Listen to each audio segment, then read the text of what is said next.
مومن جو فدا نقش کفے پائے نبی ہو زہر قدم آج بھی عالم کا خزینہ، گر سنت نبوی کی کرے پیروی امت،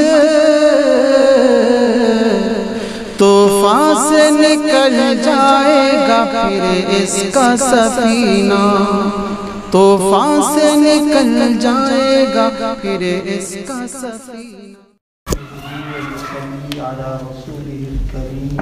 اما بعد، کل ذکر ہوا تھا کہ دو قسم کے لوگ ہیں، ایک ذاکر اور ایک غافل۔ ایک وہ جو اللہ تعالیٰ کی یاد میں، تلاوت میں، ذکر میں رہتا ہے اور اپنے معمولات وغیرہ کرتے رہتے ہیں، اور ایک وہ لوگ ہیں جو ذکر اور تلاوت وغیرہ نہیں کرتے ہیں۔ جو اللہ کی یاد میں ہے وہ ذاکر ہے، اور جو اللہ کی یاد میں نہیں ہے وہ غافل ہے۔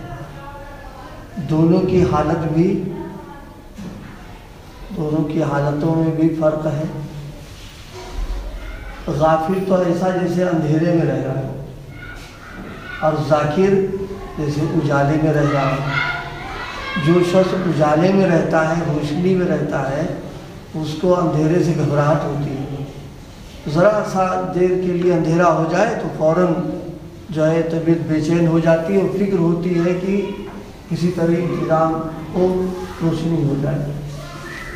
یہی حال ہے جو لوگ ذکر و اذکار میں لگے رہتے ہیں، اپنے معمولات کا اہتمام کرتے ہیں، وہ گویا اندھیروں سے، یعنی گناہ ظلمت ہے تو گناہ سے ان کو وحشت ہوتی ہے۔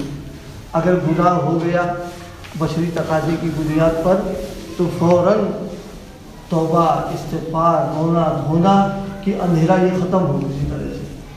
جیسے بجلی چلی گئی تو جناب ٹارچ جلا دیا، یا جو ہے انتظام کوئی اور کر لیا کہ بھئی بتی آنا چاہیے فوراً۔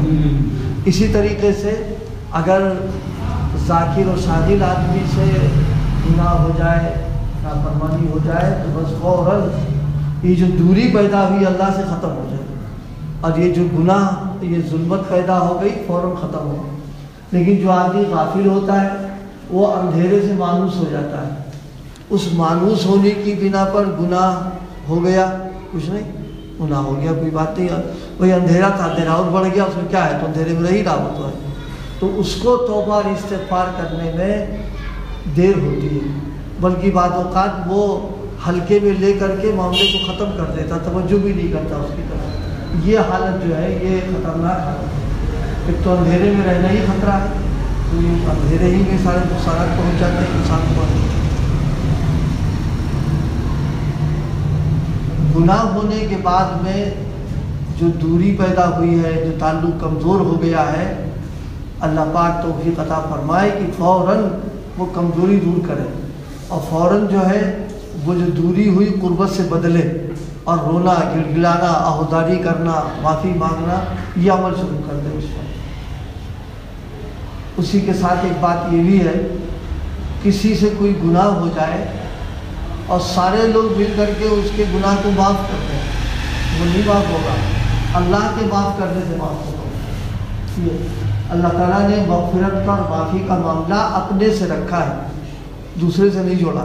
فرمایا وَمَن يَغْفِرُ الذُّنُوبَ إِلَّا اللَّهُ، معافی تو اللہ ہی کریں گے اس کی۔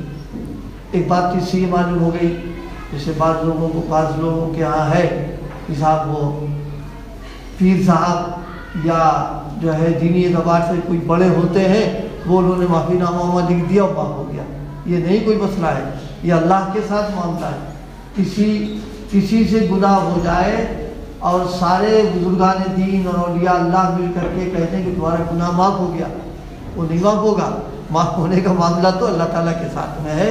صراحتاً فرما دیا وَمَن يَغْفِرُ الذُّنُوبَ إِلَّا اللَّهُ۔ دوسرے اللہ تعالیٰ کی اس سے بہت بڑی حکمت اور بہت بڑی اللہ تعالیٰ کی گویا ستاری اس میں بھی ہے اگر گناہوں کی معافی اور مغفرت کا معاملہ بندوں سے کر دیا جاتا تب تو پھر معاملہ تھوڑا گڑبڑ ہو جاتا اس میں.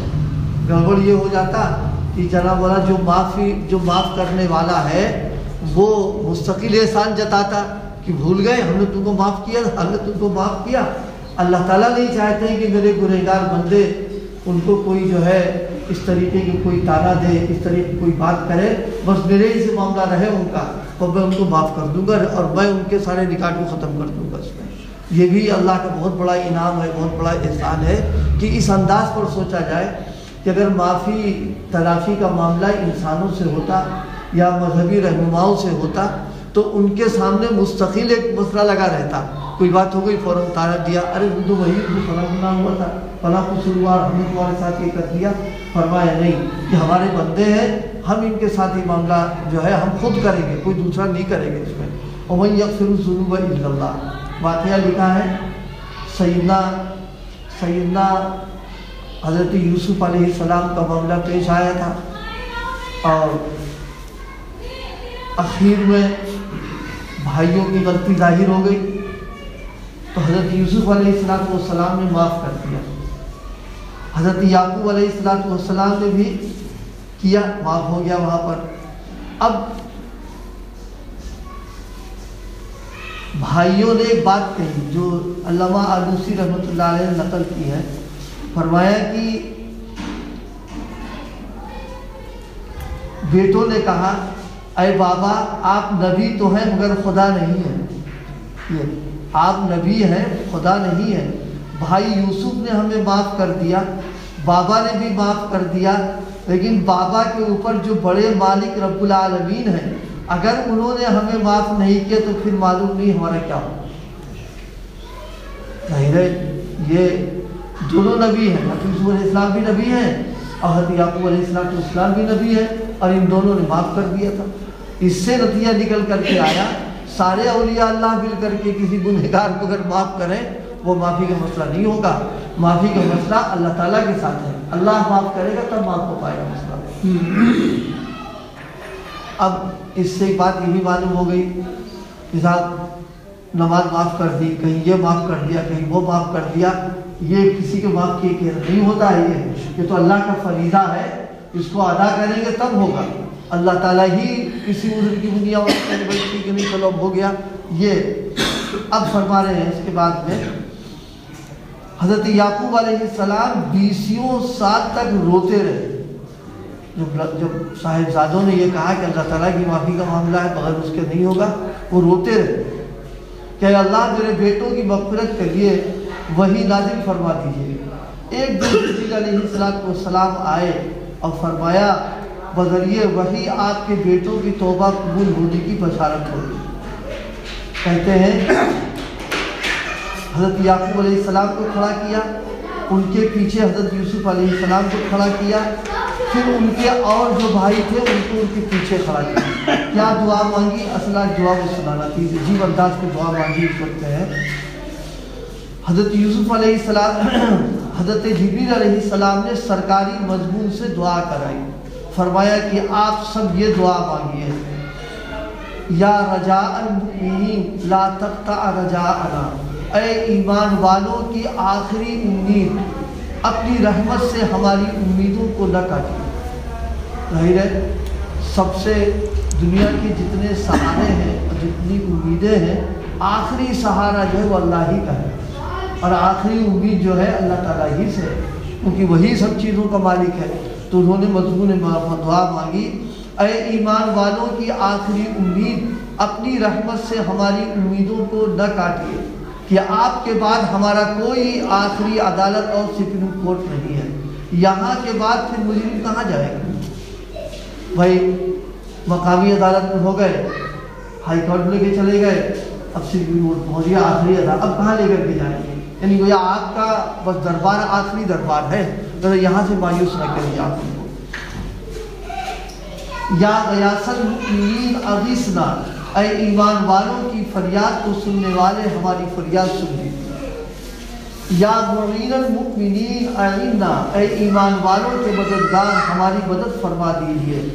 یا محب التوابین تب علینا، اے توبہ کرنے والوں سے محبت فرمانے والے ہم پر توجہ فرما لیجیے، ہماری توبہ قبول کر لیجیے۔ بس یہ جو دعا کے الفاظ ہیں، ظاہر ہے اللہ تعالیٰ نے بھیجا، سرکاری مضمون تھا، ان الفاظ کے ساتھ جو دعا مانگی ہے بس اسی وقت ان کا کام بن گیا اور توبہ قبول ہو گئی۔ بس یہ دو باتیں اس وقت میں جو عرض کی ہیں، ایک تو یہ کہ معافی تلافی اللہ کے ہے، کسی کے معاف کرنے سے کوئی گناہ معاف نہیں ہوتا، وہ تو مجرم بدستور بنا رہے گا، کیونکہ جرم اللہ کا ہے، اللہ کا جرم کیا ہے اس نے، اب مجرم وہاں کا ہے، لہٰذا جب وہاں کا مجرم ہے تو وہیں سے معافی ہوگی، کسی اور کی معاف کرنے سے نہیں ہوگی۔ سارے صلحاء اولیاء مل کر کے بھی معاف کر دیں تو نہیں معافی وہاں ہوگی، کیونکہ حضرت یعقوب علیہ السلام نے، حضرت یوسف علیہ السلام نبی ہے، مقبول بندے ہیں، دعا معاف کر دیا، اور اولاد کو بھی معاف کر، اولاد تھی ہے لیکن کہا کہ آپ کا معافی تو وہاں سے ساری ہونا ہے، تو پھر انہوں نے۔ دوسری بات یہ بھی معلوم ہو گئی، توبہ کرنے کے لیے اگر یہ مضمون عربی کا نہ یاد ہو تو اردو کا مضمون، اردو زبان میں ان الفاظ سے دعا مانگی جائے، کیونکہ اللہ تعالیٰ کی طرف سے سرکاری مضمون آیا ہوا ہے، اس کے اندر جو تاثیر ہے اور جو گویا اللہ تعالیٰ کے یہاں قبولیت کا اثر اس دعا کے ذریعے سے ہے، وہ اور کسی چیز میں نہیں ہو سکتا۔ اس کے الفاظ کو وہ نہ یاد ہو تو اردو الفاظ یاد کر لیے جائیں۔ ترجمہ ہے، اے ایمان والوں کی آخری امید، اپنی رحمت سے ہماری امیدوں کو نہ کاٹیے کہ آپ کے بعد ہماری کوئی آخری عدالت نہیں ہے۔ اے ایمان والوں کی فریاد کو سننے والے ہماری فریاد سن لیجیے، اے ایمان والوں کے مددگار ہماری مدد فرما دیجیے، اور اے توبہ کرنے والوں سے محبت فرمانے والے ہم پر توجہ فرما دیجیے۔ اللہ پاک ہم سب کو سچی پکی توبہ کرنے کی توفیق عطا فرمائے۔